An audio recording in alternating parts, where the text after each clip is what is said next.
विश्वानि देव सवितर्दुरितौ निपुरौ शुभौ यद्भद्रं तन्न आशुभौ।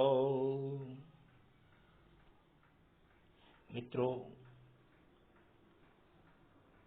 स्नातक द्वितीय वर्ष की अभिज्ञान शाकुंतल की इस कक्षा में आपका स्वागत है। हम अभिज्ञान शाकुंतल का पहला अंक पढ़ रहे हैं और पहले अंक में कल तक हमने 7 श्लोक पढ़ लिए थे। आज 8वां और 9वां श्लोक अपन पढ़ेंगे। कल जो पढ़ा था उसके अनुसार ये था कि हिरण तेजी से दौड़ता चला जा रहा है और वो इतना तेज दौड़ रहा है कि आकाश में ज्यादा लंबी ऊंची छलांग लगाने से आकाश में ज्यादा और पृथ्वी पर कम चल रहा है, ऐसा राजा ने सारथी को कहा। और राजा फिर कहता है, तदेश कथम अनुपतत एव में प्रयत्न प्रेक्षणीय समृता। तो ये अभी देखते देखते ही मेरे लिए इतना दूर कैसे हो गया। प्रयत्न प्रेक्षणीय, प्रयत्न पूर्वक भी देखने में नहीं आ रहा है। माने ऐसा लगता है कि मेरे और इसके बीच में जो अभी बहुत ज्यादा दूरी नहीं थी वो अधिक दूरी क्यों हो गई है। ये राजा सारथी से कहता है, तद एष कथम अनुपतते एव। अनुपतत माने पीछे चलने मात्र के, माने मैं इसके तुरंत पीछे ही चल रहा था, ज्यादा दूर नहीं थी, फिर भी मेरे लिए प्रयत्न प्रेक्षणीय समृत, ये प्रयत्न पूर्वक देखने योग्य हो गया, अर्थात अच्छी तरह से दिखाई नहीं दे रहा, इतनी दूरी क्यों हो गई। सारथी कहता है, आयुष्मान उद्घातिनी भूमिरिति मया रश्मि संयमनाद रथस्य मंदी कृतो वेगः तेन मृग एष विप्रकृष्टान्तरः समृत संप्रति समदेशवर्तिनः ते न दुरासदो भविष्यति। राजा, तेन ही मुच्यन्ताम् अभिशवः। सूत, यदा ज्ञापयति आयुष्मान रथ वेगम निरूप्य आयुष्मान पश्य पश्य। सारथी कहता है, आयुष्मान उद्घातिनी भूमि इति मया रश्मि संयमनात् रथस्य मंदी कृतो वेगः। आयुष्मान महाराज, ये उबड़ खाबड़ जमीन आ गई थी, इसलिए मैंने लगाम खींच करके रथ की गति को थोड़ा सा कम कर दिया था। रश्मि लगाम, लगाम के संयम करने के कारण से रथस्य मंदी कृता वेगा, रथ का जो वेग था वो मंद कर दिया। तेन मृग एष विप्रकृष्टान्तरः समृता, इसलिए जो हिरण है ये आपके से कुछ थोड़ा सा दूर निकल गया, आपके आगे हो गया, आपके और इसके बीच में अंतर हो गया। संप्रति समवर्तिनः ते न दुरासदो भविष्यति, और अब ये समतल भूमि आ गई है, उस पर आप हैं, इसलिए अब आपके लिए ये दुरासद नहीं होगा, अर्थात बहुत पास में और आपकी सरलता से पकड़ में आ जाएगा। राजा, तेन ही मुच्यन्ताम अभिशवः। तो फिर मुच्यन्ताम छोड़ दो, ढीली कर दो, अभिशवा लगाम, घोड़ों की जो लगाम है उसको ढीली कर दो।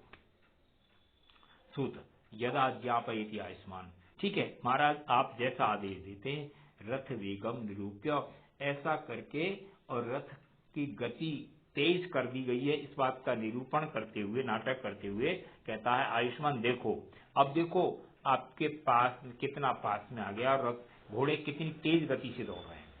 मुक्ते सुरश्मिषु निरायत पूर्वकाया निष्कंप चामरसिका निवृतोर्ध्वकर्णा आत्मोद्धतैरपि रजोभिरलंघनीया धावन्त्यमी मृगजवाक्षमयेव रथ्याः। मुक्तेषु रश्मिषु, रश्मि लगाम, लगामों के मुक्त होने पर माने ढीले होने पर, निरायत पूर्वकाया, पूर्वकारा काया निरायत, घोड़ों की पूर्व काया, घोड़ों का आगे वाला भाग पूरी तरह से फैल गया। मैंने जब लगाम खींची हुई थी तो थोड़ा सिकड़े हुए थे, लगाम छोड़ दी, ढीली कर दी तो वो तेज गति से दौड़ रहे हैं, इसलिए उनका सीना फूला हुआ है। निष्कंप चामर शिखा निवृतोर्ध्व करना, और चामर शिखा निष्कंप, जो कलंगी लगाई हुई है मस्तक पर, वो तेज गति से दौड़ने के कारण से उसका हिलना डुलना बंद हो गया, एकदम खड़ी है सीधी। निवृतोर्ध करना, और कान भी पूरी तरह से एकदम सीधे खड़े हुए। आत्मोद्धतैरपि रजो भी अलंगनिया। घोड़े जब चलते हैं, कोई भी पशु चलता तो उसके पैरों से धूल उठती है, और पैरों से धूल जब उठती है तो वो धूल, अगर वो पशु चल रहा है तो धीमी गति से चल रहा है, धूल उठेगी तो उसी के शरीर पर लग जाती है। लेकिन ये इतनी तेज गति से चल रहे हैं, आत्मोद्धतैरपि रजो भी, अपने द्वारा उठाई गई धूल से भी अलंघनिया, उसको स्पर्श नहीं कर पा रही है। माने धूल उठती है, उठ करके ऊपर पहुंचेगी इतनी देर में तो वो आगे निकल जाते हैं, इसलिए धूल उनको लांग नहीं पा रही है। धावंती अमी मृग जवा अक्षमाएव प्रत्या। अमी रथ्या, ये रथ में जुड़े हुए जो घोड़े हैं, धावंती तेज गति से दौड़ रहे हैं। क्यों दौड़ रहे हैं? मृग जवा अक्षमया एव, मृग की गति को जो है ये अक्षम, क्षम माने सहन करना, अक्षम सहन नहीं कर पा रहे हैं।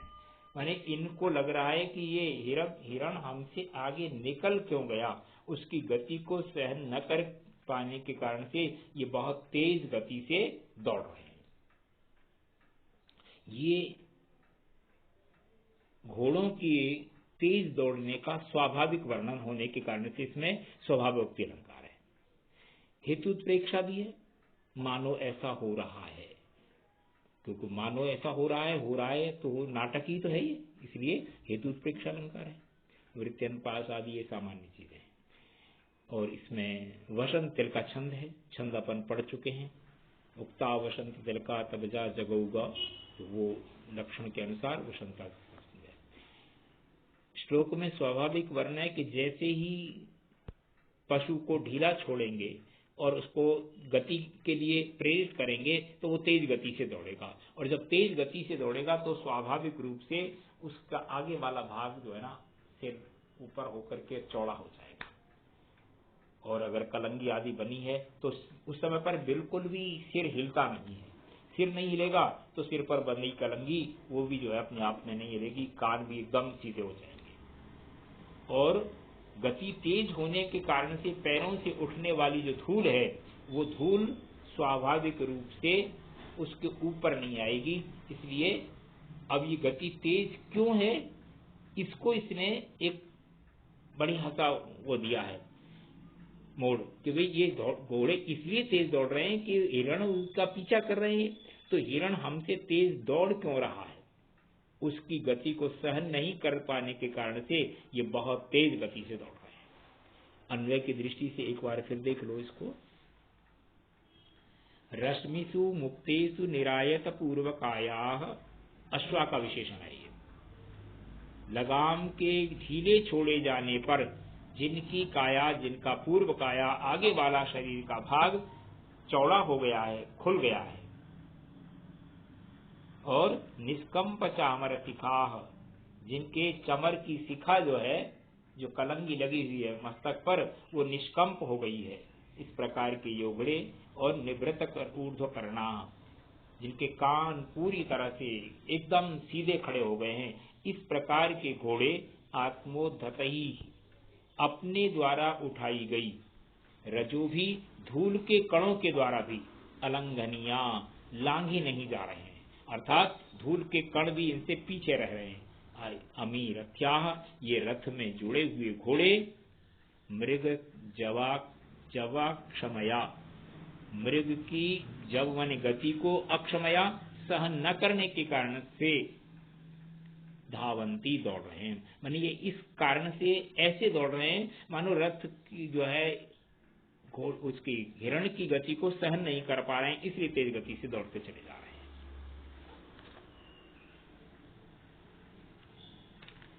हैं। राजा फिर कहता है सत्यम अतीत्य हरितो हरीश्च वर्तन्ते वाजिना। हरि, ये तो सत्य है, मतलब ये रथ के घोड़े तो इंद्र धनुष के घोड़ों को अर्थात सूर्य के घोड़ों को भी पीछे छोड़ रहे हैं, अर्थात इतनी तेज गति से दौड़ रहे हैं। बड़ी तेज गति है। तथा ही क्यों ऐसा लग रहा है मुझे? तो राजा क्या कहता है, यदा लोके सूक्ष्मं व्रजति सहसा तद् विपुलता यदर्धे विच्छिन्नं भवति कृतसन्धानमिवत प्रकृत्या यद्वक्रं तदपि समरेखं नयनयोर्न मे दूरे किंचित् क्षणमपि न पार्श्वे रथजवा। यद आलोके सूक्ष्मम, जो देखने में थोड़ी देर पहले ही सूक्ष्म छोटी दिखाई दे रही थी, व्रजती पहुंच जाती है, सहसा अचानक, विपुलताम बड़प्पन को। जो चीज अभी दूर होने के कारण से थोड़ी देर पहले छोटी दिखाई दे रही थी, रथ की गति इतनी तेज है कि वो अचानक ही पास आने के कारण से बहुत बड़ी दिखाई दे रही है। यदर्दे विच्छिन्नम, जो आधे में, विच्छिन्न माने कटी हुई, भवती होती है, कटी हुई है, कृत संधानमिवत, वो जोड़ लगाए हुए के समान माने सीधी जुड़ गई है, ऐसी भवती हो जाती है। रथ की गति के कारण से होता है। ये अपन देखते हैं कई बार रेल में बैठ करके चलते हैं तो ऐसा लगता है जैसे पेड़ पौधे दौड़े चले जा रहे हैं और जो छोटी छोटी चीजें बहुत बड़ी हो जाती हैं, बड़ी चीजें छोटी होती चली जाती हैं, और जो चीजें टेढ़ी मेढ़ी थी वो सीधी दिखाई देने लगती हैं, जो टेढ़ी सीधी थी वो टेढ़ी। प्रकृत्या यद वक्रम तदपि समरेखम नयनयो, प्रकृत्या प्रकृति से माने स्वाभाविक रूप से जो वक्रम टेढ़ापन है, तदपि वह भी नयनयो समरेखम भवती, वो मेरे नेत्रों के सामने एकदम सीधी हो जाती है। न मे दूरे किंचित, मेरे लिए कुछ भी दूर नहीं है, क्षणमपि, क्षण भर में भी, न पार्श्वे और न कुछ पास में है। रथ जवात, रथ के वेग के कारण से, रथ के वेग के कारण से जो दूर है चीज वो क्षण भर में पास आ जाती है, और जो पास है वो दूर चली जाती है। इसलिए कोई भी रथ की इस गति के कारण से न तो मेरे पास में है और न कोई चीज दूर है। राजा ने भी ये जो वर्णन किया है ना, ये स्वाभाविक है, इसलिए इसमें भी स्वाभाविक अलंकार है। दूसरे अलंकार हैं ही, विरोधाभास अलंकार है, ऐसा जो टेढ़ा है वो सीधा कैसे हो जाएगा, सीधा है वो टेढ़ा कैसे हो जाएगा, है ना, और अनुप्रास अलंकार भी है, ये समय, लेकिन स्वाभाविक अलंकार इसलिए कि जो स्वाभाविक वर्णन है वो किया जा रहा है। और शिखरणी छंद है, रसई रुद्रई छिन्नाय मनसवला गह शिखरणी, तो वो शिखरणी का लक्षण उस समय पढ़ते समय बताया था, उस समय पर इस पद्य का भी ये भी इसमें भी है, ये शिखरणी छंद है। तो स्वाभाविक वर्णन है कि राजा कह रहा है, और ये अपन सब देखते हैं। समय ने पहले कहा कि रेल में अपन चल रहे होते हैं तो आसपास की वस्तुओं को देखते हैं, दूर दिखाई देती हैं, फिर पास दिखाई देती हैं, छोटी दिखाई देती हैं, बड़ी दिखाई देती है, टेढ़ी दिखाई देती है, टूटी दिखाई देती है, और क्षण भर में ऐसा लगता है कि जो चीज पास थी वो दूर हो गई, जो दूर थी वो पास हो गई। तो उसी को राजा ने कहा, इसको एक बार फिर अन्वय की दृष्टि से देख लेते हैं।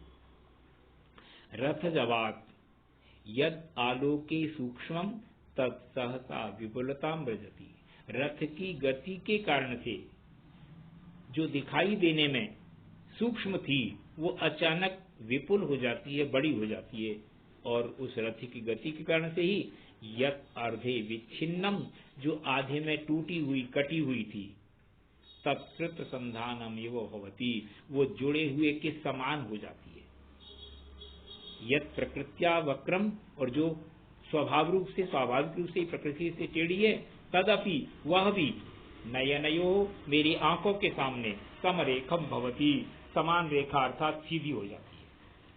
किंचित, कुछ भी, मेरे लिए क्षणमपि, क्षण भर के लिए भी न दूर होता है और न पास होता है, अर्थात क्षण भर में जो पास था वो दूर चला जाता है, जो दूर था वो पास आ जाता है। इसलिए कोई भी चीज न दूर है और न पास है। तो मित्रों, ये आज का पाठ अपन यहाँ समाप्त कर रहे हैं। मैं निवेदन करता रहा हूँ कि पुस्तक अपने पास होगी तो सरलता रहेगी। उससे जैसे अन्वय का नीचे बता रहा हूँ, तो कभी अन्वय दिखाई दे रहा है फोटो में, कभी नहीं भी दिखाई दे रहा है, ये सामान्य चीजें हैं। तो ये 2 श्लोक अपन ने पढ़े हैं, शेष इससे आगे का अपन कल पढ़ेंगे। आज का पाठ यहीं समाप्त करते हैं। धन्यवाद।